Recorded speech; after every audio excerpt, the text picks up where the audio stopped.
Welcome back to नैंसरी classes and this is नईश्री।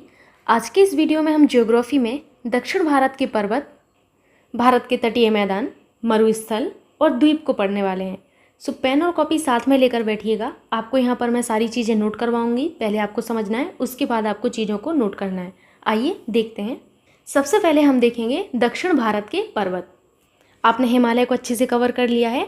अब हिमालय के बाद हमें पढ़ना होता है दक्षिण भारत के पर्वत। हेडिंग करिए आप लोग, दक्षिण भारत के पर्वत।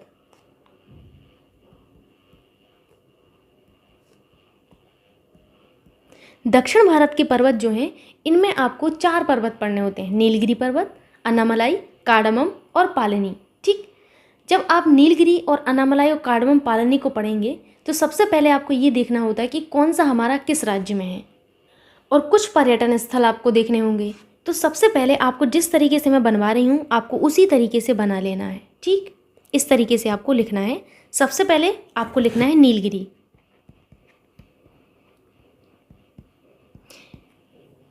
टोडा जनजाति का नाम आपने सुना होगा। मैं आपको जनजातियाँ जब पढ़ाऊंगी, भारत की जनजातियाँ, तो वहाँ पर आप टोडा जनजाति को पढ़ेंगे। ये टोडा जनजाति हमारी नीलगिरी पहाड़ियों पर ही निवास करती है। साथ ही साथ इसको जादू टोना वाली जनजाति भी कहा जाता है। ये सारी चीज़ें आगे पढ़ेंगे, बस नीलगिरी का जिक्र हुआ इसलिए मैंने आपको बता दिया कि नीलगिरी पहाड़ियों पर हमारा कौन निवास करता है, हमारी टोडा जनजाति निवास करती है।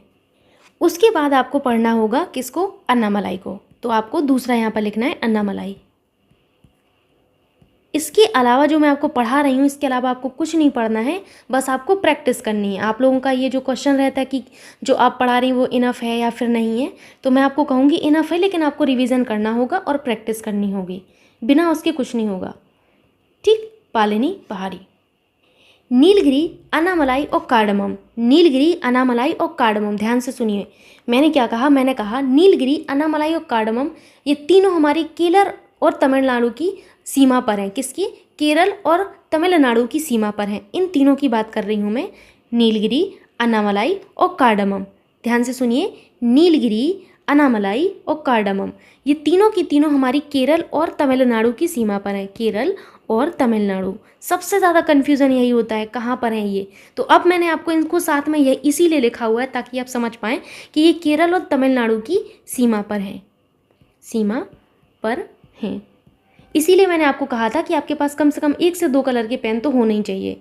ठीक, ब्लू और ब्लैक को छोड़कर आपके पास 1 से 2 कलर होने चाहिए।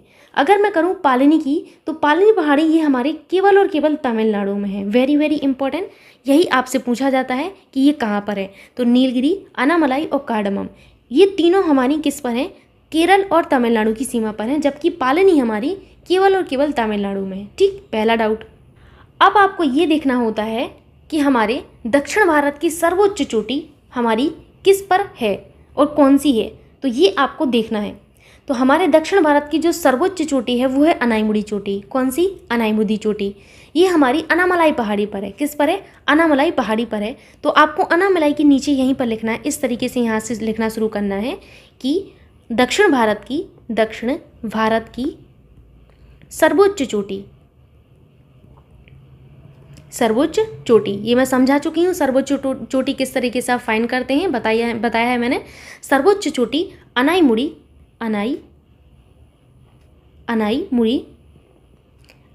चोटी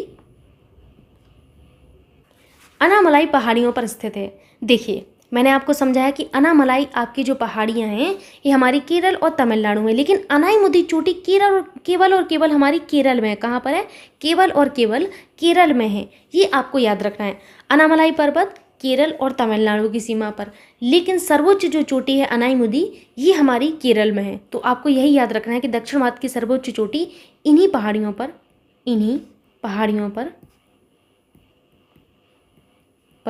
स्थित है।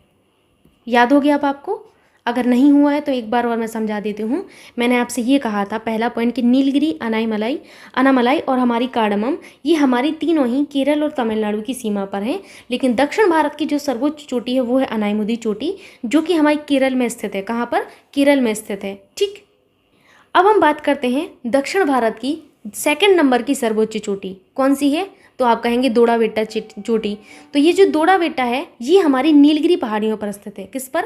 नीलगिरी पहाड़ियों पर। तो आपको नीलगिरी के नीचे इसी तरीके से पॉइंट बनाकर लिखना है दक्षिण भारत की, दक्षिण भारत या फिर आप प्रायद्वीपीय भारत कहें, कुछ भी एक कहें, आपके क्वेश्चन में एक कुछ आएगा, आपको याद रखना है प्रायद्वीपीय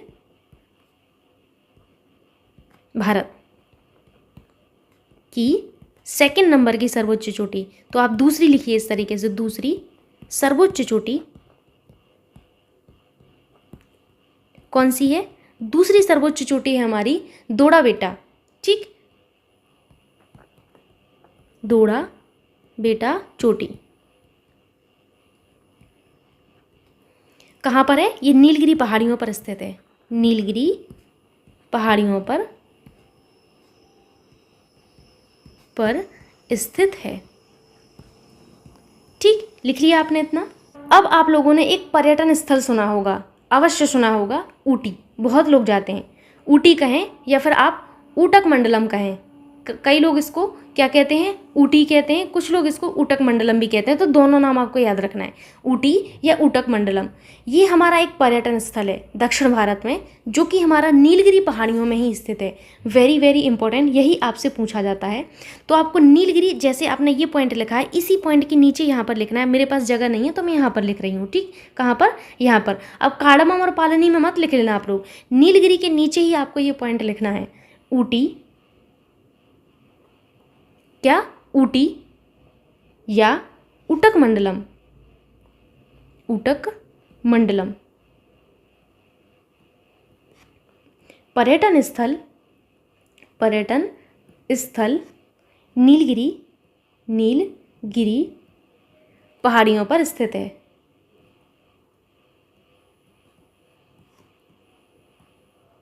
स्थित है, वेरी वेरी इंपॉर्टेंट, ये आपसे पूछा जाता है। एक पॉइंट और आपको याद रखना है जो पूछा जाता है, साइलेंट वैली कहाँ पर है? तो आप कहेंगे केरल में। साइलेंट वैली भी आपके नीलगिरी पहाड़ियों के पास ही स्थित है। ठीक, तो ये भी आपको याद रखना है। अब ये रहा आपका दक्षिण भारत के पर्वतों के बारे में। ठीक, आपको इतनी चीज़ें समझ में आ गई होंगी। अब हम पढ़ते हैं तटीय मैदान के बारे में।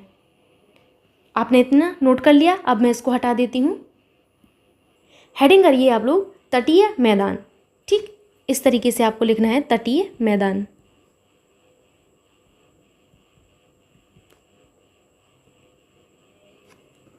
तो आप लोगों ने भारत का मैप बनाना थोड़ा बहुत सीख लिया होगा, नहीं सीखा है कोई प्रॉब्लम वाली बात नहीं है, मैं आपको यहाँ पर सिखा देती हूँ। जैसे जैसे बना रही हूँ आपको बस इसी तरीके से बना लेना है। ठीक है, इतना आपको बिल्कुल फाइन आर्ट के साथ नहीं चलना है, आपको बस थोड़ा बहुत बनाना आना चाहिए कि बस आपका काम बन जाए।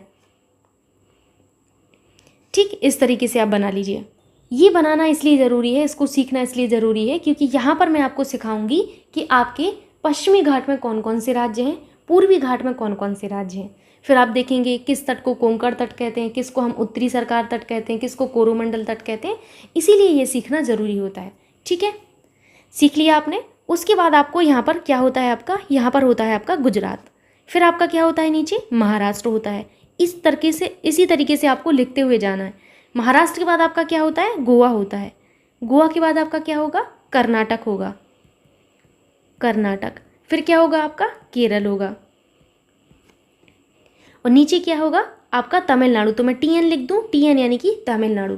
ठीक, उसके बाद आपका यहाँ पर क्या है? आंध्र प्रदेश, आंध्र प्रदेश। उसके बाद आपका उड़ीसा। इंडिया का मैप देखिएगा तो समझ आएगा आपको। यहाँ पर हमारा पश्चिम बंगाल, पश्चिम बंगाल। TN यानी कि तमिलनाडु। आप लोग एक बार फिर से देख लीजिए, मैंने ऊपर लिखा है गुजरात, फिर महाराष्ट्र, फिर गोवा, फिर कर्नाटक, फिर केरल, फिर तमिलनाडु, फिर आंध्र प्रदेश और फिर उसके बाद हमारा उड़ीसा और ये हमारा क्या है? पश्चिम बंगाल। बना लिया इतना। अब हम बात करते हैं पश्चिमी घाट की, कि पश्चिमी घाट का विस्तार कितने राज्यों में है, जो कि आपसे न जाने कितनी परीक्षाओं में पूछा गया है। पहला पॉइंट, पश्चिमी घाट का विस्तार आपको यही लिखना है कि पश्चिमी घाट का विस्तार, घाट का विस्तार 6 राज्यों में। कितने राज्यों में है? 6 राज्यों में है। कौन कौन से 6 राज्य हैं? तो देखिए, पश्चिमी घाट हमारा गुजरात से शुरू होता है। कहाँ से? गुजरात से शुरू होता है और हमारा तमिलनाडु तक जाता है। गुजरात, महाराष्ट्र, गोवा, कर्नाटक, केरल और तमिलनाडु। तो कितने राज्य हैं? 1, 2 3 4 5 6 हो गया ना 6। तो आप कौन कौन से 6 राज्य लिखेंगे? आप कहेंगे गुजरात। ये 6 आपको याद रखना है। संख्या कितनी है? 6 है। गुजरात के बाद आपका है महाराष्ट्र, फिर आपका आता है गोवा, फिर आपका आता है क्या आता है? कर्नाटक। उसके बाद आपका आता है केरल, फिर आपका क्या आएगा? तमिलनाडु। तो मैं तमिलनाडु को इस तरीके से पूरा लिख देती हूँ, तमिलनाडु। ये आपका हो गया पश्चिमी घाट। अब हम चलते हैं पूर्वी घाट पे। पूर्वी घाट देख लेते हैं भाई कहाँ से कहाँ तक होता है। तो पूर्वी घाट के अंतर्गत हमारा जो पूर्वी घाट का विस्तार है वो हमारा 4 राज्यों में है। कितने राज्यों में है? 4 राज्यों में। कौन कौन से हैं? पश्चिम बंगाल, उड़ीसा, आंध्र प्रदेश और क्या? तमिलनाडु। हो गया ना 4? 1 2 3 4। तो यहाँ पर इस साइड आप इसी के नीचे लिखिएगा, पश्चिमी घाट के नीचे। मेरे पास जगह नहीं थी इसलिए मैंने लिख दिया है। आपको यहाँ पर लिखना है, क्या लिखना है? पूर्वी घाट का विस्तार। पूर्वी घाट का विस्तार कितने राज्यों में? 4 राज्यों में है। 4 राज्यों में है। कौन कौन से 4 राज्य हैं वो आपको लिख लेने हैं। पश्चिम बंगाल और क्या है? पश्चिम बंगाल के बाद है हमारा उत्कल तट, या आपका कौन सा? सॉरी उड़ीसा, क्योंकि उड़ीसा में उत्कल तट है इसीलिए मेरे मुंह से निकल गया। आप लोग यहाँ पर उड़ीसा लिखिएगा, उड़ीसा। फिर आपको क्या लिखना है? उड़ीसा के बाद आपका क्या आएगा? आंध्र प्रदेश। मैप में देखिए तो आपको दिखेगा सब कुछ, इसीलिए मैंने बनाया है। उसके बाद आपका है तमिलनाडु। अब आप सोच रहे होंगी कि मैम ये आपने बिल्कुल गड़बड़ कर दिया। क्या किया गड़बड़? आप कहेंगी कि मैम आपने ना तमिलनाडु यहाँ पर भी लिख दिया, यहाँ पर भी लिख दिया, पक्का आपने गलत किया है। जी नहीं, ये गलत नहीं है, ये सही है, क्योंकि तमिलनाडु हमारा पूर्वी घाट और पश्चिमी घाट दोनों में ही काउंट होता है। ठीक, तो आपसे पूछा जाता है ऐसा कौन सा राज्य है जो पूर्वी घाट और पश्चिमी घाट दोनों में आता है? Answer will be Tamil Nadu. ठीक, किस तरीके से क्वेश्चन बन सकता है अब आपके माइंड में बैठ जाना चाहिए, क्योंकि मैं इतनी बार आपको बता चुकी हूँ। ठीक, अब आते हैं हम जो कुछ मुख्य बातें हैं उनको देख लेते हैं। क्या? अब आपको देखना है कोंकण तट कहाँ से कहाँ तक के तट को कहते हैं। तो गुजरात से लेके हमारा जो तट शुरू होता है गोवा तक, गुजरात से गोवा तक के तट को हम क्या कहते हैं? कोंकण तट कहते हैं। ध्यान से सुनिएगा, नहीं तो कन्फ्यूज़न हमेशा बना रहेगा। कोंकण तट इसको कहते हैं। अगर ऐसे मैप में नहीं बना पा रहे हैं, प्रॉब्लम हो रही है, तो कॉपी में लिखिए कि गुजरात से गोवा तक जो आपका तट है इसको हम कोंकण तट कहेंगे। ठीक है, फिर गोवा से कर्नाटक जो हमारा तट है इसको हम कहते हैं कन्नड़ तट या मंगलोर तट कहते हैं। ठीक, मंगलोर तट आप लिख लीजिए, मंगलोर तट या फिर कन्नड़ तट। ठीक है, फिर उसके बाद कर्नाटक से आपका जो तमिलनाडु तक तट है इसको हम क्या कहते हैं? तो इसको हम कहते हैं मालाबार तट। क्या कहते हैं? मालाबार तट कहते हैं, मालाबार तट। तो ये आपका पश्चिमी घाट कवर हो गया। अब हम आते हैं पूर्वी घाट पर। तो पूर्वी घाट में वेस्ट बंगाल, मैं पेन का कलर चेंज कर लेती हूँ ताकि आप लोगों को प्रॉब्लम ना हो। वेस्ट बंगाल ये है ना पश्चिम बंगाल, पश्चिम बंगाल से आपके आंध्र प्रदेश यहाँ तक के तट को क्या कहा जाता है? यहाँ तक के तट को कहा जाता है उत्कल तट। क्या कहते हैं? उत्कल तट कहते हैं, उत्कल तट, या फिर इसी को क्या कहते हैं? कलिंग तट भी कहते हैं। 3 नाम है इसके, उत्कल तट, कलिंग तट और एक और इसका नाम है उत्तरी सरकार तट। कौन सा? उत्तरी लिखा है ये। ठीक है, उत्तरी सरकार तट। मैं एक बार इसको ठीक से लिख देती हूँ, उत्तरी लिखना है यहाँ पर, उत्तरी सरकार तट, उत्कल तट, या फिर आप इसी को क्या कहेंगे? कलिंग तट कहते हैं। इतना समझ में आया? फिर आंध्र प्रदेश से आपके यहाँ तक के तट को हम क्या कहते हैं? कोरोमंडल तट कहते हैं। क्या कहते हैं? कोरोमंडल तट कहते हैं, कोरोमंडल तट कहते हैं। बस हो गया आपका। अब ध्यान से समझना है, मैं पेन का कलर चेंज करती हूँ, बिल्कुल ध्यान यहीं पर लगाइएगा। यहाँ पर देखिए, ये देखिए आपका पश्चिमी घाट है, यहाँ पर भी पर्वत हैं, यहाँ पर भी पर्वत हैं, यहाँ पर भी पर्वत हैं। इस तरीके से आपके पर्वत हैं, यहाँ पर काफ़ी सारे यहाँ पर पर्वत हैं। भाई ऊबड़ खाबड़ जगह है, पूरी पर्वत है यहाँ पर। ठीक, इस तरीके से आपके ये पर्वत हैं। तो ये वाला आपका पार्ट क्या था? ये वाला आपका हिस्सा जो था ये आपने कहा था पूर्वी तट है, और ये वाला आपने कहा था कि ये हमारा पश्चिमी तट है। आपने अभी तक यही पढ़ा है, ये पश्चिमी तट है और ये जो है हमारा पूर्वी तट है। ठीक, जिसको आपने क्या कहा था? पूर्वी घाट या पश्चिमी घाट कहा था। तो पहले तो आपको यही समझना था कि ये वाला जो घाट है ये हमारा पश्चिमी घाट है और ये वाला जो हमारा घाट है पूर्वी घाट है। अब तो बहुत ज़्यादा यहाँ पर मैशअप हो चुका है, बट कोई बात नहीं, आपको बस यही समझना है पहले। अब कोई ना कोई ऐसी आपकी सर्वोच्च चोटी होगी ही होगी पूर्वी घाट की, और कोई ना कोई सर्वोच्च चोटी होगी आपकी पश्चिमी घाट की, पश्चिमी तट की कहें या पश्चिमी घाट की कहें, यही आपसे पूछा जाता है एग्जाम में। तो अब इसको हमें समझना है, तो मैं इसको हटा देती हूँ, इतनी चीज़ें आपने नोट कर ली होंगी। अब आपको यहाँ पर देखना है कि आपके पूर्वी घाट की सर्वोच्च चोटी कौन सी है, पश्चिमी घाट की सर्वोच्च चोटी कौन सी है। एक बार मैं फिर से इंडिया का मैप बनाती हूँ, प्रायद्वीपीय भारत का मैप बना देती हूँ, आपको बस 1 मिनट इस तरीके से आप बना लीजिएगा। उसके बाद आपको क्या करना है, जिस तरीके से मैं सिखा रही हूँ पहले आपको इसको ध्यान से देखना है। ठीक, ध्यान से ये देखना है कि यहाँ पर आपका क्या था, तो आप कहेंगे कि यहाँ पर तो हमारा पश्चिमी घाट था। मैंने पूछा यहाँ पर क्या था, तो आप कहेंगे यहाँ पर पूर्वी घाट था।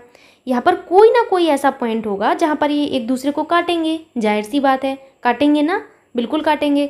तो यही आपको समझना है। क्या समझना है कि ये हमारा पूर्वी घाट है, ये पश्चिमी घाट है, ये हमारा पूर्वी घाट है। कोई ना कोई एक ऐसा पॉइंट जरूर होगा जहाँ पर ये एक दूसरे को काटेंगे।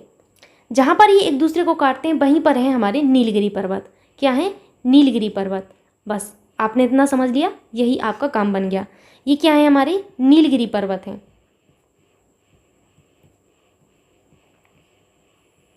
ठीक, इस पर लिख लीजिएगा, ये आपका क्या है? पूर्वी तट है, और ये क्या है? आपका पश्चिमी तट है। तो मैं इसको लिख देती हूँ पश्चिमी तट।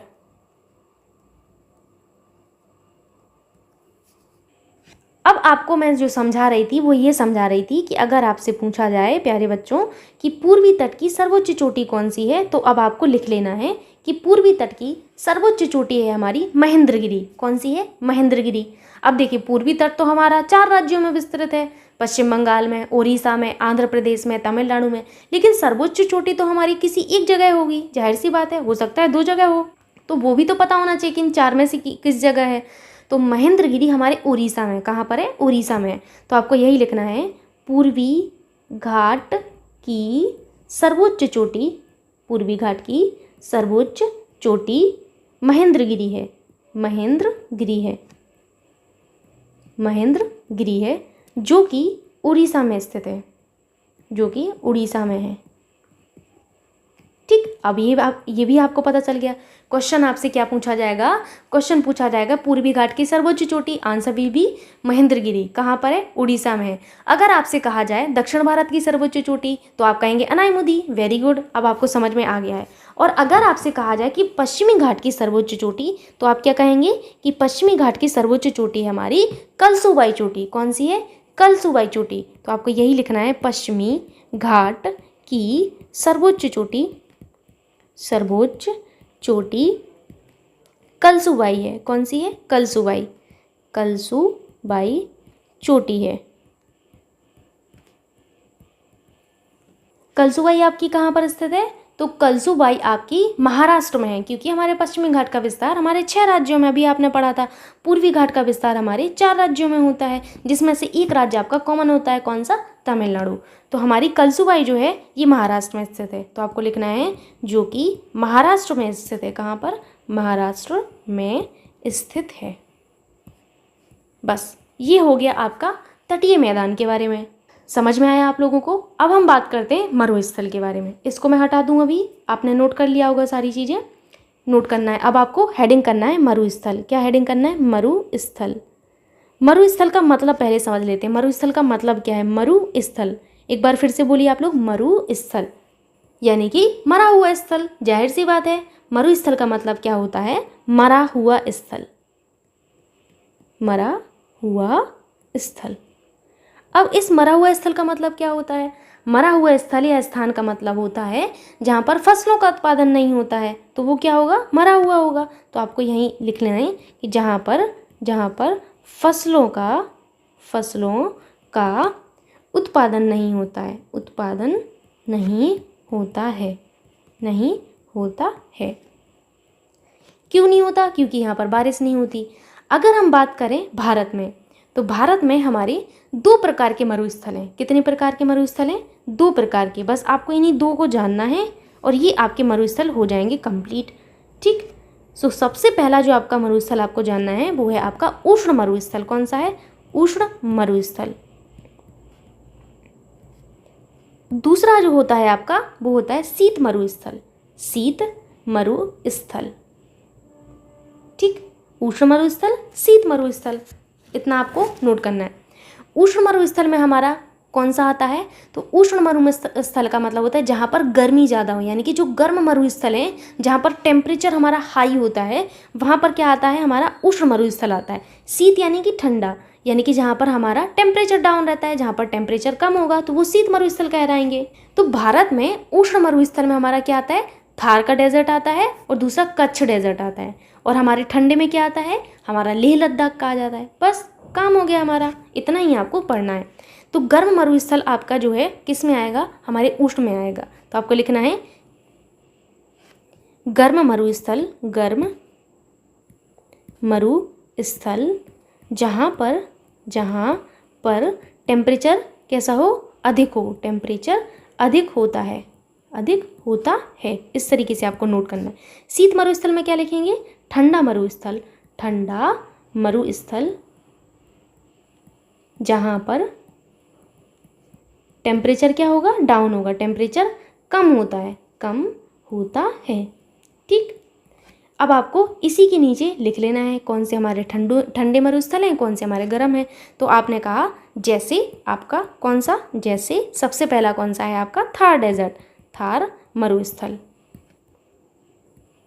और कौन सा है आपका? कच्छ मरुस्थल। लेकिन हमें ये देखना है कि ये जो थार मरुस्थल है ये हमारा कहाँ पर है। तो आप कहेंगी कि मैम ये जो थार मरुस्थल है ये हमारा गुजरात और राजस्थान में है।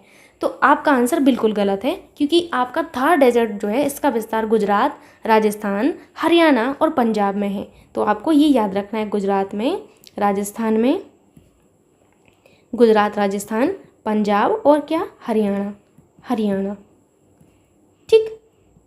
एक और आपको याद रखना है, दूसरा कच्छ मरुस्थल। तो मैं ऊपर लिख देती हूँ, इसी के नीचे आपको लिखना है दूसरा कौन सा है? कच्छ मरुस्थल, कच्छ मरुस्थल। कच्छ मरुस्थल हमारा कहाँ पर है? तो कच्छ मरुस्थल हमारा गुजरात में है, ठीक। गुजरात आपको लिख लेना है। अब हम बात करते हैं शीत मरुस्थल की। तो शीत मरुस्थल में हमारा कौन सा आएगा? हमारा लेह लद्दाख कहा जाएगा। कौन सा? लेह लद्दाख कहा जाएगा। लेह, लेह होता है, ठीक है। लेह लद्दाख मरुस्थल जो कि हमारा कहाँ पर है? लद्दाख में। तो ये हो गया आपका मरुस्थल। समझ में आया आप लोगों को? अब जब वर्ल्ड पर जाएंगे तो वर्ल्ड वाले पढ़ेंगे। अभी तो हम भारत में ही चल रहे हैं ना। पहले तो अपना प्यारा भारत घूम लें, उसके बाद हम विदेश की बात करेंगे ना। बस आपको सब्र रखना है, धीरे धीरे सारी चीज़ें होंगी, अचानक से कुछ नहीं होगा। अब हम बात करते हैं द्वीप की। किसकी? द्वीप की। तो आपको नेक्स्ट टॉपिक पढ़ना है द्वीप। इसको मैं हटा देती हूँ अभी। अब आप हेडिंग करिए द्वीप।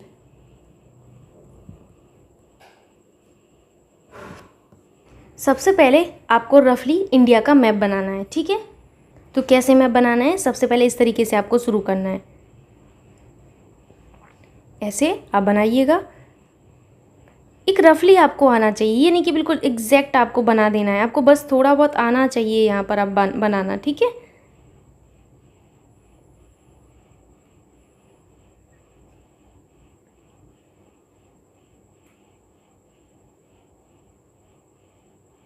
इस तरीके से, ठीक। इतना भी अगर आप बना लेते हैं तो बहुत है। बस आपको रफली बनाना है ताकि आप ये जान सकें कि हमारा कौन सा राज्य कहाँ पर है। बस हमें यही जानना है अभी। तो यहाँ पर आपका गुजरात है। क्या है? गुजरात है। नीचे आपका क्या होगा? महाराष्ट्र होगा, अभी अभी आप देख कर आए हैं। फिर उसके बाद आपका कर्नाटक होता है। क्या होता है? कर्नाटक। फिर यहाँ पर आपका क्या होगा? केरल होगा। और यहाँ पर आपका क्या होगा? तमिलनाडु होगा। मैं TN लिख देती हूँ। इसके बाद यहाँ पर आपका आंध्र प्रदेश होगा, आंध्र प्रदेश, ठीक। ऊपर जाएंगे तो क्या होगा? उड़ीसा होगा, उड़ीसा। फिर ऊपर जाएंगे तो क्या होगा? पश्चिम बंगाल होगा। बस इस तरीके से आप डिज़ाइन कर ले गए तो बहुत है। इतना ही आपको यहाँ पर अभी करना है, धीरे धीरे सीखना है। ये केरल लिखा हुआ है, ठीक है, केरल। तो अब हम शुरुआत करते हैं कहाँ से? गुजरात से शुरुआत करते हैं। गुजरात में हमारा यहाँ पर एक द्वीप है। कौन सा है? तो इसका नाम है खादिया बेट द्वीप। कौन सा? खादिया बेट द्वीप। याद रखिएगा आप लोग, खादिया बेट। अब यहाँ पर देखिए बहुत लोगों के कमेंट आएंगे, मैम खादिया बेट है कि आलिया बेट है? तो भाई खादिया बेट आपको याद रखना है, ठीक, खादिया बेट, ठीक। उसके बाद यहाँ पर आपका एक द्वीप है जो कि है आपका दमन एवं द्वीप। कौन सा है? दमन एवं द्वीप। दमन एवं द्वीप हो गया याद। अब आपको एक द्वीप याद रखना है, आलिया बेट। यही आलिया बेट जो आपको लगता है ये खादिया बेट ही है, ऐसा नहीं है। आलिया बेट जो है ये आपके गुजरात और महाराष्ट्र की सीमा पर है, यहाँ पर है ये आपका। कौन सा है? ये है आपका आलिया बेट द्वीप। कौन सा? आलिया बेट द्वीप। ये आपके कहाँ कहाँ पर है? ये गुजरात और महाराष्ट्र की सीमा पर है, गुजरात और महाराष्ट्र। तो आपको यहाँ पर ये लिख लेना है, गुजरात और महाराष्ट्र में है। अगर हम बात करें महाराष्ट्र में तो यहाँ पर आपको दो द्वीप दिखेंगे। मैं पहले तो पेन का कलर चेंज कर लेती हूँ। यहाँ पर आपको दो द्वीप दिखेंगे। कौन कौन सा? ये वाला जो है आपका ये है एलिफेंटा। कौन सा है? एलिफेंटा द्वीप है, एलिफेंटा द्वीप है। और जो ऊपर वाला है ये है हमारा सालसेत द्वीप। कौन सा है? सालसेत द्वीप है, सालसेत द्वीप। पूछा जाता है आपसे कि मुंबई शहर हमारा कौन से द्वीप पर है, तो इसी सालसेत द्वीप पर है। पहले आप ये जान लीजिए कौन सा कहाँ पर है, तो आपको यहाँ पर फिर मैं इनकी प्रॉपर्टीज़ बताऊंगी जो कुछ इंपॉर्टेंट है। फिर हम यहाँ पर कर्नाटक में एक द्वीप पढ़ते हैं। कौन सा? कर्नाटक में नहीं, सॉरी, केरल में पढ़ते हैं। केरल में हम पढ़ते हैं वेलिंगटन द्वीप। कौन सा? वेलिंगटन द्वीप, वेलिंगटन द्वीप। ठीक, पढ़ लिया आपने। अब हम बात करते हैं यहाँ तमिलनाडु के तट पर। तो यहाँ पर हमें दो द्वीप देखने को मिलते हैं। एक तो हमें देखना होता है पंबन द्वीप। कौन सा? पंबन द्वीप। दूसरा हमें देखना होता है रामेश्वरम, रामेश्वरम।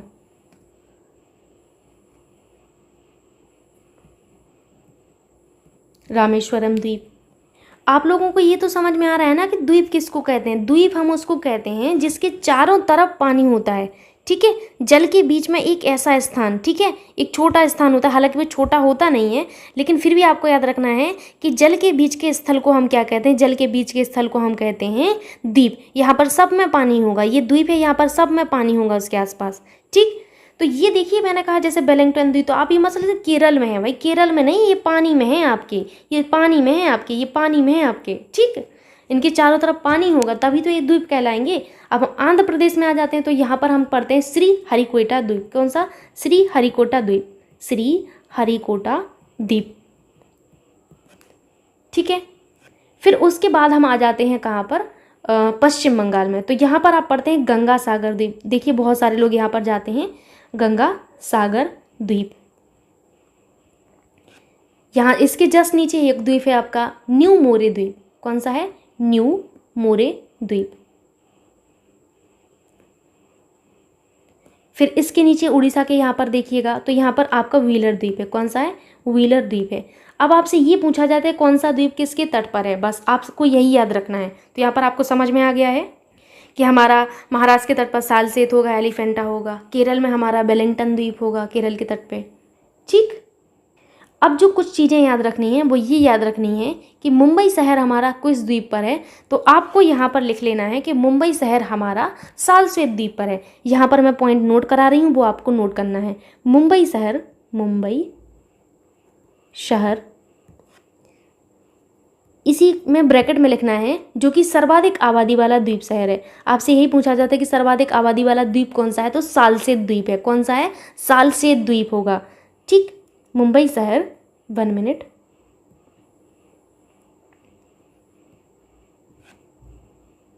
जो कि सालसेत द्वीप पर स्थित है, सालसेत द्वीप पर स्थित है। यह द्वीप सालसेत की बात की जा रही है। यह द्वीप सर्वाधिक आबादी वाला, सर्वाधिक आबादी वाला, ये पूछा जाता है, आपको याद रखना है। तो सर्वाधिक आबादी वाला द्वीप है। ठीक, पहला आपने याद रख लिया। दूसरा पॉइंट आप लोगों को क्या याद रखना है, यहीं पर मैं लिख दे रही, आपको नीचे लिखना है ये सब। ठीक है, मेरे पास जगह नहीं थी और मैं इसको हटाना नहीं चाह रही हूँ, क्योंकि मैं चाहती हूँ कि ये आपके सामने रहेगा ना, तो आपको कन्फ्यूज़न नहीं होगा, इसीलिए मैं नहीं हटा रही हूँ। हटाने को मैं हटा दूँ, फिर पॉइंट नोट करा दूँ आपको, लेकिन अभी आपको क्या करना है, अच्छे से नोट करना है और समझना है चीज़ों को। ठीक, कन्फ्यूज़न नहीं होना चाहिए। तो ये सालसेत द्वीप की स्टोरी हो गई। अब आपने एक हाईवे पढ़ा होगा, नेशनल हाईवे 47। जब मैं आपको परिवहन पढ़ाऊँगी, भारतीय परिवहन, तो वहाँ पर मैं आपको पढ़ाऊँगी ये चीज़ें। सबसे बड़ा नेशनल हाईवे कौन सा है, सबसे छोटा नेशनल हाईवे कौन सा है। तो आपके भारत का सबसे छोटा नेशनल हाईवे है हमारा नेशनल हाईवे 47-1। मैं 47 नहीं कह रही, मैं 47-1 की बात कर रही हूँ। तो आपको यही लिखना है कि भारत का भारत का सबसे छोटा नेशनल हाईवे, सबसे छोटा नेशनल हाईवे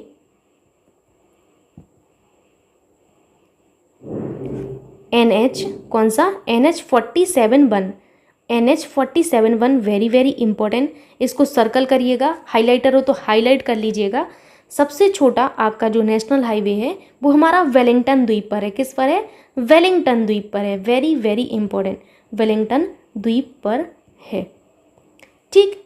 या वेलिंगटन द्वीप पर निर्मित है, आप कुछ भी लिख सकते हैं। श्री हरिकोटा द्वीप, ये आपका एक प्रक्षेपण केंद्र है, आप सभी को पता होगा। व्हीलर द्वीप, व्हीलर द्वीप को आपका क्या कहा जाता है? व्हीलर द्वीप को आपको याद रखना है भाई, इसका नाम जरूर से याद रखना है, कलाम द्वीप। इनका नाम हमारे कलाम जी के नाम पर है, तो इनको तो आपको याद ही रखना है, क्योंकि इनका योगदान हमारी भारत के लिए बहुत ज़्यादा रहा है, आप सभी को पता होगा। तो व्हीलर द्वीप जो है इसको कलाम द्वीप भी कहते हैं। तो ये रहे आपके द्वीप। अब हमें यहाँ पर पढ़ना है अंडमान और निकोबार और लक्षद्वीप को। बस यहाँ पर आपने इन दो को और पढ़ लिया तो आपके द्वीप भी खत्म हो जाएंगे। तो इतना नोट कर लिया आपने। अभी मैं इसको हटाने वाली हूँ। और एक चीज़ मैं बोल देती हूँ, आपको कोई PDF इसका नहीं मिलेगा। तो अब आपको डिसाइड करना है कि आपको पढ़ना है या फिर PDF के चक्कर में रहना है, ठीक। तो अभी मैं इसको हटा दूँ, ये मैंने हटा दिया। अब हम यहाँ पर पढ़ने वाले हैं किसको? लक्षद्वीप को और अंडमान निकोबार को। तो फिर से हम लोग एक रफली मैप बनाएंगे। बनाइए, मेरे साथ बनाइएगा तो आपको प्रॉब्लम नहीं होगी, ठीक। इस तरीके से आप बनाइएगा।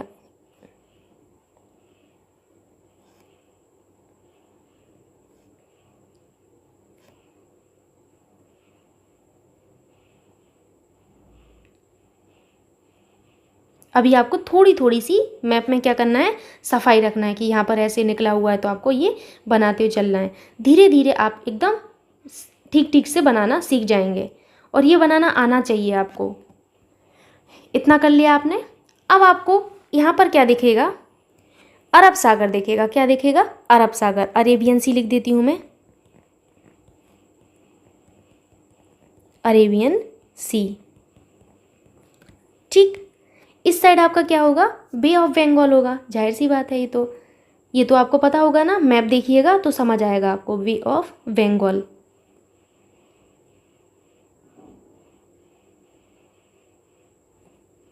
बे ऑफ बंगाल। तो हमें बे ऑफ बंगाल में अंडमान निकोबार द्वीप समूह देखने को मिलता है। बे ऑफ बंगाल देखिएगा तो आपको अंडमान निकोबार द्वीप समूह दिख जाएगा। अंडमान एंड निकोबार द्वीप समूह में इस तरीके से लिख देती हूँ। अंडमान एंड निकोबार द्वीप समूह में कुल कितने आपके टोटल द्वीप आते हैं, ये आपसे पूछा जाता है। तो अंडमान निकोबार द्वीप समूह में आपके कुल 572 छोटे बड़े द्वीप आते हैं। कितने आते हैं? 572 छोटे बड़े द्वीप, कुल मिलाकर आपके 572 छोटे बड़े द्वीप आते हैं, ठीक। अगर हम बात करें अंडमान निकोबार की कैपिटल की, तो इनकी राजधानी कहाँ पर है? पोर्ट ब्लेयर में है। तो आपको यहाँ पर ब्रैकेट में लिख लेना है पोर्ट ब्लेयर। अगर आप ना लिखना चाहें तो कोई बात नहीं, क्योंकि आगे मैं पढ़ाऊंगी कि पोर्ट ब्लेयर आपके किस द्वीप पर स्थित है, तो आपको अभी नहीं लिखना है, कोई बात नहीं, ठीक। अभी आपको बस इतना सुनना है कि इनकी कैपिटल कहाँ है अंडमान निकोबार की, तो आप कहेंगे पोर्ट ब्लेयर में है। और अंडमान निकोबार द्वीप समूह में लगभग आपके 572 छोटे बड़े द्वीप आते हैं। कितने? 572 छोटे बड़े द्वीप आते हैं, ठीक। अब यहाँ पर आपको जो जिनके बारे में आपको पढ़ना है, द्वीपों के बारे में, जिस तरीके से अंडमान निकोबार को डिवाइड किया गया है, आपको ये देखना है। मोटा मोटा आपको जानना है, 572 नहीं पढ़ना है आपको। सबसे पहले आपको जानना होगा उत्तरी अंडमान के बारे में, फिर आपको जानना है मध्य अंडमान के बारे में, फिर आपका आता है दक्षिणी अंडमान, उसके बाद आता है आपका लघु अंडमान, फिर उसके बाद आता है आपका कार निकोबार, फिर आपका आता है लघु अंडमान, फिर आप लघु निकोबार, फिर आपका आता है ग्रेट निकोबार। तो आपको ये क्या है? ये सबसे पहला है हमारा उत्तरी अंडमान। तो लिखिए इसमें उत्तरी अंडमान। पूछा जाता है ये आपसे, और अभी मैं जो बताने वाली हूँ वो आपसे पूछा जाता है, तो आपको अभी सब समझ में आ जाएगा। बस अभी आपको इतना लिख लेना है। ये मध्य अंडमान है। फिर क्या होगा आपका दक्षिणी अंडमान। किस तरीके से आपको याद रखना है, ये आपके ऊपर जिम्मेदारी है कि आप किस तरीके से इसको याद रखेंगे। उसके बाद आपका आता है लघु अंडमान, लघु अंडमान। फिर आपका आता है कार निकोबार, कार निकोबार।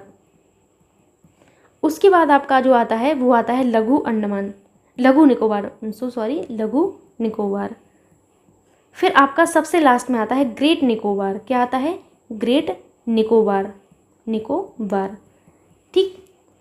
अब आपसे ये पूछा जाता है कि इंदिरा पॉइंट हमारा कहाँ पर है, तो इंदिरा पॉइंट हमारा ग्रेट निकोबार पर है। इतनी जो खिचड़ी मैंने आपके लिए बनाई है ये सिर्फ इसीलिए बनाई है इस खिचड़ी में, ताकि मैं ये बता पाऊँ कि इंदिरा पॉइंट कहाँ पर है। इनकी कैपिटल पोर्ट ब्लेयर किस हमारे भाग पर है, उत्तरी अंडमान में है, मध्य अंडमान में, दक्षिणी अंडमान में, लघु निकोबार में, कहाँ पर है, ये बताने के लिए इतनी खिचड़ी बनाई है। बैरन द्वीप कहाँ पर है हमारा, सैडल पीक जो है हमारी वो कहाँ पर है, उत्तरी जो हमारा अंडमान निकोबार द्वीप समूह है इसका सबसे बड़ा द्वीप कौन सा है, सेलुलर जेल जो आपने सुनी होगी, सेलुलर जेल कहाँ पर है, ये बताने के लिए इतना खिचड़ी बनाया हुआ है। अब सबसे पहले तो आपको ये जानना है 10 डिग्री चैनल के बारे में, very very important. 10 degree channel हमारा लघु अंडमान और कार निकोबार के बीच में है। ये तो आपसे ना जाने कितनी बार पूछा गया होगा, जो पढ़ने वाले विद्यार्थी उनको बहुत अच्छे से पता होगा ये चीज़ कि 10 डिग्री चैनल हमसे पूछा जाता है। तो 10 डिग्री जो चैनल है ये हमारा किस किस के बीच में है, 10 डिग्री चैनल हमारा है लघु अंडमान और कार निकोबार के बीच में। इस तरीके से आपको बना लेना है कि लघु अंडमान और कार निकोबार के बीच में 10 डिग्री चैनल है, ठीक। उसके बाद आता है आपका इंदिरा पॉइंट, तो आपको यहीं पर लिख लेना है ग्रेट निकोबार के बगल में कि इंदिरा पॉइंट हमारा इसी हमारे ग्रेट निकोबार पर स्थित है। तो मैं इस तरीके से लिख देती हूँ इंदिरा पॉइंट लिखा हुआ है ये, ठीक। अगर आप अलग से लिखना चाहें तो अलग से भी लिख सकते हैं, कोई प्रॉब्लम वाली बात नहीं है। उत्तरी अंडमान पर हमारा क्या स्थित है, सैडल पीक स्थित है। वेरी वेरी इंपॉर्टेंट पूछा जाता है। अंडमान निकोबार का जो पीक है सैडल पीक, ये हमारे किस पर स्थित है, किस हमारे द्वीप पर स्थित है, तो उत्तरी अंडमान पर स्थित है, ठीक। और अंडमान निकोबार का सबसे बड़ा जो द्वीप है वो हमारा मध्य अंडमान है, इसीलिए मैंने इसको बनाया हुआ है बड़ा। तो आपको क्या लिखना है, अंडमान निकोबार का सबसे बड़ा द्वीप, सबसे बड़ा द्वीप कौन सा है हमारा, मध्य अंडमान है, ठीक। उसके बाद आपका आता है दक्षिणी अंडमान। तो हमारी जो अंडमान निकोबार द्वीप समूह है इनकी कैपिटल है पोर्ट ब्लेयर। क्या है, पोर्ट ब्लेयर। तो आपको यही लिखना है कि राजधानी जो पोर्ट ब्लेयर है वो हमारी दक्षिणी अंडमान पर स्थित है। क्या होगा आपका, अंडमान निकोबार की कैपिटल, अंडमान निकोबार की राजधानी पोर्ट ब्लेयर, मेरे पास तो बिल्कुल जगह ही नहीं बची है, पोर्ट ब्लेयर इसी द्वीप पर स्थित है, इसी द्वीप पर स्थित है। आप अलग से लिख लीजिएगा तो ही ज़्यादा सही है, क्योंकि यहाँ पर बहुत ज़्यादा खिचड़ी बन जाएगी। आपको अच्छे से लिखना है, ठीक। इतना आपने देख लिया। सेल्यूलर जेल, सेल्यूलर जो जेल है ये भी हमारी दक्षिणी अंडमान पर है। सेल्यूलर जेल कहाँ पर है, ये हमारी दक्षिणी अंडमान पर ही स्थित है। अभी मैं रिपीट कराऊंगी, बस पेशेंस रखिए थोड़ा सा। क्या रखिए, पेशेंस रखिए, पेशेंस रखना ही होगा आप लोगों को। भारत का एकमात्र सक्रिय ज्वालामुखी कौन सा है, बैरन द्वीप है। फिर से सुनिए, भारत का एकमात्र सक्रिय ज्वालामुखी कौन सा है, बैरन द्वीप है। कौन सा है, बैरन द्वीप है। आपको पता चल गया। अब आपको ये देखना है कि ये जो बैरन द्वीप है, ये जो सक्रिय ज्वालामुखी है, ये हमारा कहाँ पर है, तो ये हमारा मध्य अंडमान में स्थित है। कहाँ पर, मध्य अंडमान में स्थित है। तो आपको लिख लेना है, ये लिखिएगा आप लोग यहाँ पर मध्य अंडमान में आपका क्या है, बैरन द्वीप सक्रिय ज्वालामुखी स्थित है, जो कि भारत का एकमात्र सक्रिय ज्वालामुखी है, ठीक। ये आपके पोर्ट ब्लेयर जो कैपिटल है इनसे आपका 135 किलोमीटर की दूरी पर स्थित है। ये आपको याद रखना ही होगा, ठीक है। पूछा जाता है आपसे तो मध्य अंडमान और आपके जो है दक्षिणी अंडमान, तो आपको दोनों के बीच में आपको याद रखना है। अगर दोनों के बीच में याद रख पा रहे हैं तो बहुत अच्छी बात है कि बैरन द्वीप सब जो आपका सक्रिय ज्वालामुखी है, भारत का एकमात्र सक्रिय ज्वालामुखी मध्य अंडमान और दक्षिणी अंडमान के बीच में स्थित है। तो ये रहा आपका पूरा का पूरा स्टोरी किसके बारे में, अंडमान निकोबार के बारे में। और एक बार मैं चाहती हूँ कि मैं इसको आपको बता दूँ। सबसे पहले मैंने क्या कहा कि वे ऑफ बंगाल में आपको क्या दिखेगा, अंडमान निकोबार द्वीप समूह दिखेगा, जिसमें छोटे बड़े मिलाकर कुछ आपके 572 करके आपके द्वीप हैं, जिसमें आपको मोटे मोटे पढ़ना है। सबसे पहला उत्तरी अंडमान, फिर मध्य अंडमान आता है, फिर दक्षिणी अंडमान, फिर लघु अंडमान, कार निकोबार, लघु निकोबार, ग्रेट निकोबार। आपके उत्तरी अंडमान में आपको याद रखना है कि सैडल पीक हमारा उत्तरी अंडमान में है। फिर आपका आता है अंडमान निकोबार द्वीप का आपका सबसे बड़ा द्वीप कौन सा है, तो आप कहेंगे आपका मध्य अंडमान है, ठीक है। और इसी मध्य अंडमान और दक्षिणी अंडमान के बीच में भारत का एकमात्र सक्रिय ज्वालामुखी बैरन द्वीप स्थित है। फिर आते हैं हम दक्षिणी अंडमान पर, तो आपके अंडमान निकोबार की जो कैपिटल है पोर्ट ब्लेयर, ये आपके दक्षिणी अंडमान पर स्थित है। सेलुलर जेल आपके दक्षिणी अंडमान पर स्थित है। लघु अंडमान और कार निकोबार के बीच में 10 डिग्री चैनल है। इंदिरा पॉइंट हमारा ग्रेट निकोबार में स्थित है, ठीक। ये हो गया आपका। अब हम पढ़ते हैं लक्षद्वीप को। जब आप अरेबियन सी को देखेंगे तो आपको यहाँ पर लक्षद्वीप दिख जाएगा। क्या, लक्षद्वीप। 1 मिनट दीजिएगा आप लोग। लक्षद्वीप, तो लक्षद्वीप में कई जगह आपको 32 और कई जगह आपको 36, ये दो में से कोई एक मिल जाएगा कि आपके कुल मिलाकर आपके 32 और 36 इसके अंतर्गत आपको द्वीप देखने को मिलते हैं, छोटे बड़े कुल मिलाकर। कहीं पर आपको 32 मिलेंगे, कहीं पर आपको 36 मिलेंगे। अब देखिए लक्षद्वीप के बारे में सबसे ज़्यादा इम्पोर्टेंट ये होता है कि ये जो है आपका एक प्रवाल द्वीप है या मूंगा द्वीप होता है, क्योंकि इसका निर्माण किससे होता है, आपके प्रवाल भित्ति से हुआ है। किससे, प्रवाल भित्ति से हुआ है। ठीक, तो यही आपको याद रखना है कि लक्षद्वीप जो है हमारा ये एक प्रवाल द्वीप है। क्या है, प्रवाल द्वीप है, प्रवाल द्वीप। प्रवाल द्वीप में ये आपकी एटॉल टाइप के प्रवाल से बना है। ये आपको देखिए बहुत लंबी स्टोरी हो जाएगी कि एटॉल क्या है, बस आपको याद रखना है कि प्रवाल द्वीप में आपके एटॉल टाइप के जो प्रवाल द्वीप हैं इस टाइप का है। ये मूंगा द्वीप भी इसको कहते हैं, मूंगा द्वीप, क्योंकि इसका निर्माण किससे हुआ है, मूंगा से हुआ है। ये आपको बाद में समझाया जाएगा कि मूंगा क्या है क्या नहीं है, इतनी स्टोरी आपको अभी नहीं जानना है। ठीक, उसके बाद आपको क्या करना है, जो मोटे मोटे इनके द्वीप हैं उनको पढ़ना है। क्योंकि मुझे इन चीज़ों को ऊपर लिखना चाहिए था, प्रवाल द्वीप या मूंगा द्वीप, तो मैं इसको हटा देती हूँ क्योंकि मुझे यहाँ पर लिखना है। लेकिन आप लोग जो है लिख लीजिएगा, इसको मैं हटा देती हूँ अभी। क्यों हटा रही हूँ, क्योंकि मुझे यहाँ पर लिखना है अभी। इसको मैं हटा देती हूँ, 1 मिनट। आप ऊपर की तरफ लिख लीजिए, यहाँ पर आप एरो करके लिख लीजिएगा, या फिर आप ब्रैकेट में कैसे भी करके लिख सकते हैं कि प्रवाल द्वीप, प्रवाल द्वीप एटॉल या मूंगा द्वीप, मूंगा द्वीप। ठीक, तो इसमें आपको 5 पढ़ने होते हैं, 5 द्वीप पढ़ने हैं, छोटे बड़े मिला के कुल। ज़्यादा आपको इसमें नहीं पढ़ना है। सबसे पहला आपको पढ़ना होता है कौन सा, सबसे पहला पढ़ना होता है आपको अमीनी द्वीपी द्वीप समूह। फिर आपका होता है आंध्रतो द्वीप समूह, कितना, कौन सा, आंध्रतो। फिर आपका होता है कवरत्ती, फिर होता है आपका मिनिकाय, फिर होता है आपका मालद्वीप। ठीक, ये आपको पढ़ने होते हैं। सबसे पहला कौन सा है, तो सबसे पहला है आपका अमीनी, ध्यान से सुनिएगा, अमीनी द्वीपी द्वीप समूह, अमीनी द्वीपी द्वीप समूह, अमीनी द्वीपी द्वीप समूह। दूसरा है आपका कौन सा, आंध्रतो द्वीप समूह। कौन सा है, आंध्रतो, आंध्रतो द्वीप समूह। अगर आप ऐसे लिखना चाहें ना, जैसे मैंने अंडमान में लिखा था एरो करके, आप ऐसे भी लिख सकते हैं, कोई प्रॉब्लम वाली बात नहीं है।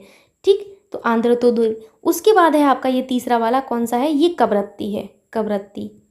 उसके बाद आपका कौन सा है, ये मिनिकाय है, मिनिकाय। और ये लास्ट वाला कौन सा है, ये आपका मालद्वीप है, मालद्वीप। ठीक, पढ़ लिया इतना आपने। अब आपको ये देखना है कि आपका 8 डिग्री और 9 डिग्री चैनल कहाँ से गुजरता है, ये आपसे पूछा जाता है। इसीलिए मैं सबसे पहले इसी को बताती हूँ। कवरत्ती और मिनिकाय के बीच में हमारा 9 डिग्री चैनल है। किसके बीच में, कवरत्ती और मिनिकाय। तो कवरत्ती और मिनिकाय के बीच में क्या है हमारा, ये हमारा 9 डिग्री चैनल है, 9 degree channel. Very very important. अगर आपको इसमें नहीं समझ में आ रहा है तो आप क्या करिए, अलग से लिख लीजिए कि कवरत्ती और मिनिकाय के बीच में 9 डिग्री चैनल है, मिनिकाय और मालद्वीप के बीच में हमारा 10 डिग्री चैनल है। कौन सा चैनल है, सॉरी 8 डिग्री, 10 डिग्री तो यहाँ कवर हो गया, ये 8 डिग्री चैनल है आपका, 8 डिग्री चैनल।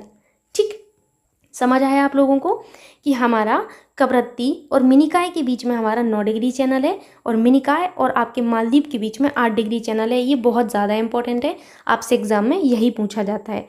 अब हम बात करते हैं आपके लक्षद्वीप का सबसे बड़ा द्वीप कौन सा है। अभी आपने पढ़ा था ना, जैसे आपके अंडमान निकोबार का सबसे बड़ा द्वीप कौन सा था, तो आपका मध्य अंडमान था। तो ऐसे ही अब आपको लक्षद्वीप का देखना है। तो लक्षद्वीप का सबसे बड़ा द्वीप जो है आपका कौन सा है, आंतरतो द्वीप है। ठीक है, लक्षद्वीप का सबसे बड़ा द्वीप, सबसे बड़ा द्वीप कौन सा है, ये आंध्रतो। तो आंध्रतो के बगल में आप लिख लीजिएगा अच्छे से। अगर आपसे ये पूछा जाए कि लक्षद्वीप का सबसे बड़ा द्वीप कौन सा है, आंसर विल बी आंध्रतो द्वीप। लेकिन अगर आपसे ये पूछा जाए लक्षद्वीप का सबसे बड़ा द्वीप समूह, सिर्फ द्वीप पूछा जाए तो आंध्रतो होगा, लेकिन सबसे बड़ा द्वीप समूह पूछा जाए तो अमीनी द्वीपी द्वीप समूह होगा। सुनिए फिर से और लिखिए इस चीज़ को। अगर आपसे कहा जाए कि लक्षद्वीप का सबसे बड़ा द्वीप समूह कौन सा है, द्वीप समूह का मतलब है जिसमें और भी छोटे छोटे से द्वीप हैं, और भी कई सारे छोटे छोटे से द्वीप हैं, तो क्या होगा, वो होगा आपका अमीनी द्वीपी द्वीप समूह। और अगर आपसे पूछा जाए कि लक्षद्वीप का सबसे बड़ा द्वीप, तो आंसर क्या होगा, आंध्रतो द्वीप। तो यहाँ पर आपको बगल में लिख लेना है लक्षद्वीप का सबसे बड़ा द्वीप समूह। द्वीप समूह, समूह का मतलब है जहाँ पर और भी छोटे छोटे से द्वीप होंगे। ठीक, अगर सिर्फ द्वीप की बात की जाए तो इनमें से सबसे बड़ा आपको छांटना था। तो ये हुआ आपकी कहानी। लक्षद्वीप की कैपिटल क्या है? लक्षद्वीप की कैपिटल है आपकी कवरत्ती। क्या है? कवरत्ती। तो आपको ये भी पता होना चाहिए इनकी कैपिटल क्या है, कवरत्ती। एक बार मैं इसको आपको बता देती हूँ तो आपको थोड़ा सा और समझ में आ जाएगा। मैंने आपसे कहा था कि जब आप अरेबियन सी को देखेंगे तो अरेबियन सी में आपको लक्षद्वीप दिख जाएगा। लक्षद्वीप में आपके छोटे बड़े मिलाकर कुल 32 या फिर आपके 36 द्वीप माने जाते हैं। इसमें आपको बड़े बड़े पढ़ना है। जैसे सबसे पहला अमीनी द्वीपी द्वीप समूह, आंद्रतो द्वीप, कवरत्ती, मिनिकॉय, मालदीव। हमारा कवरत्ती और मिनिकॉय के बीच में 9 डिग्री चैनल है, मिनिकॉय और मालदीव के बीच में 8 डिग्री चैनल है। आंद्रतो द्वीप हमारा लक्षद्वीप का सबसे बड़ा द्वीप है। अमीनी द्वीपी द्वीप समूह लक्षद्वीप का सबसे बड़ा द्वीप समूह है। लक्षद्वीप जो है हमारा एक प्रवाल मूंगा से बना हुआ एक द्वीप होता है, इसीलिए इसे प्रवाल द्वीप या मूंगा द्वीप भी कहते हैं। ठीक, एक चीज़ मैं आपको बताना भूल गई हूँ, मैं यहाँ पर आपको बता देती हूँ, हो सकता है आपसे पूछ लिया जाए। आपने डंकन पैसेज का नाम सुना होगा। तो डंकन पैसेज जो है आपके दक्षिणी अंडमान में है।